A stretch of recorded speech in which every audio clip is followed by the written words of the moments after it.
It was one of those summer nights when the air feels heavy and you can almost taste the storm before it hits. I lived in a small town in northern Georgia in an old house that had belonged to my grandparents. It sat right on the edge of a forest, with only one narrow road leading to it. That evening, the weather forecast had warned about severe thunderstorms, but I didn't pay much attention. I'd seen plenty of storms before. I just made a cup of coffee, turned on some quiet music, and sat by the window to watch the rain start. At first it was calm, just distant thunder rumbling in the hills. But within minutes the wind picked up and the rain turned into a downpour, so heavy I could barely see the tree line anymore. Then came the first flash of lightning, so bright it lit up the entire living room for a split second. I turned off the music and just listened. The thunder came seconds later, deep and rolling, shaking the floor beneath me. And that's when I heard it, a knock. Just one knock. It was faint, almost drowned out by the rain. At first I thought I imagined it. Maybe it was a branch hitting the porch. But then it came again. Knock, knock, knock. Someone was at the door. I hesitated. Who would be out here in the middle of a thunderstorm like this? I grabbed my flashlight and went to the door. "Hello?" I called out. No answer. Just the wind howling through the trees. I opened the door a crack and shined my light outside. No one. The porch was empty, but there were wet footprints, small ones, leading away from the steps and toward the woods. I felt my stomach twist.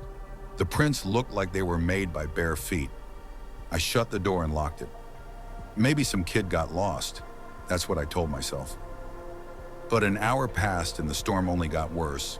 Lightning flashed constantly now, painting the walls white every few seconds. Then through one of those flashes, I saw something in the window. A face, pressed against the glass. A child's face, pale, drenched, staring straight in at me. I jumped back so hard I dropped my flashlight. When I looked again, nothing. The window was empty. I waited, frozen, listening. Then came the knocking again, louder this time, but not from the door. It was from inside the house. 3 slow knocks on the wall behind me. Knock, knock, knock. My heart felt like it stopped. I turned slowly toward the sound. Lightning flashed again, and for just a second, I saw a shadow standing in the hallway. Small, still. The thunder rolled and the light went out. I ran to the kitchen and grabbed my phone, but there was no signal.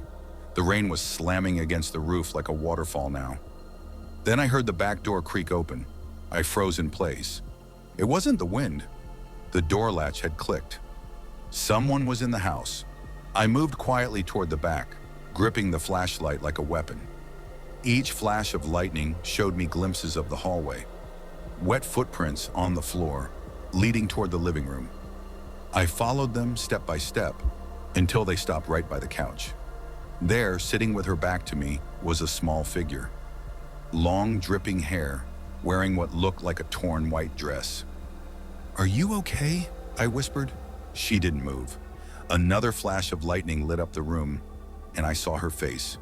Pale, eyes black, mouth open like she was screaming, but no sound came out.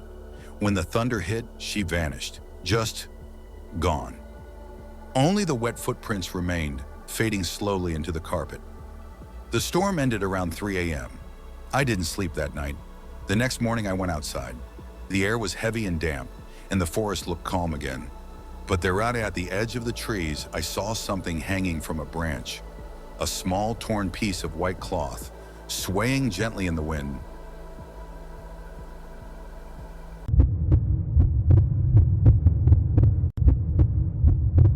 It happened 5 years ago, on a stormy night I'll never forget.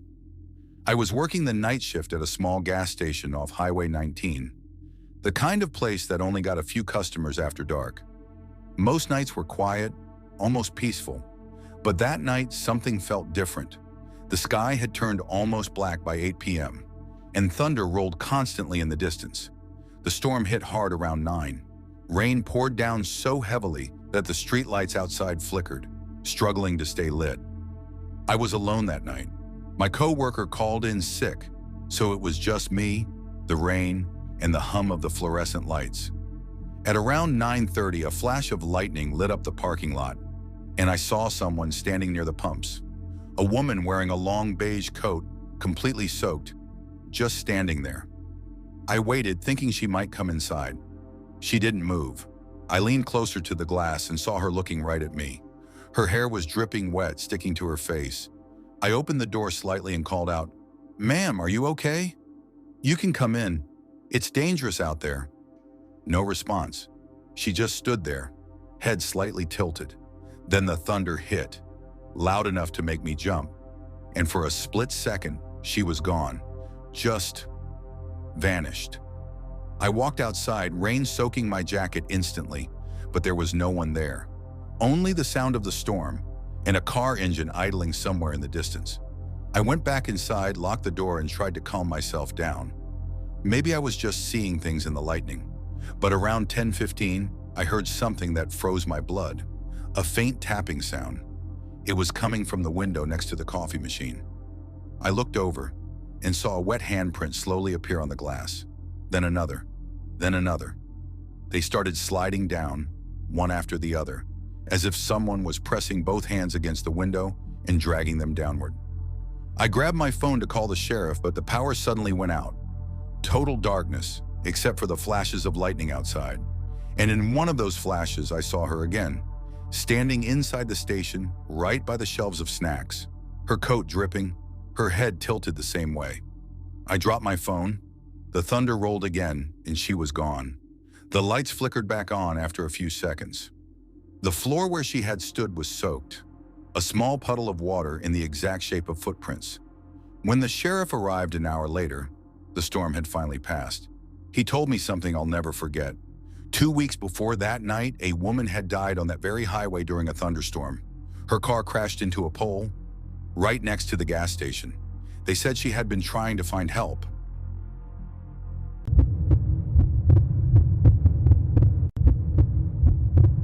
It was supposed to be a simple drive home, just a 3-hour trip through the mountains after visiting my brother in Tennessee.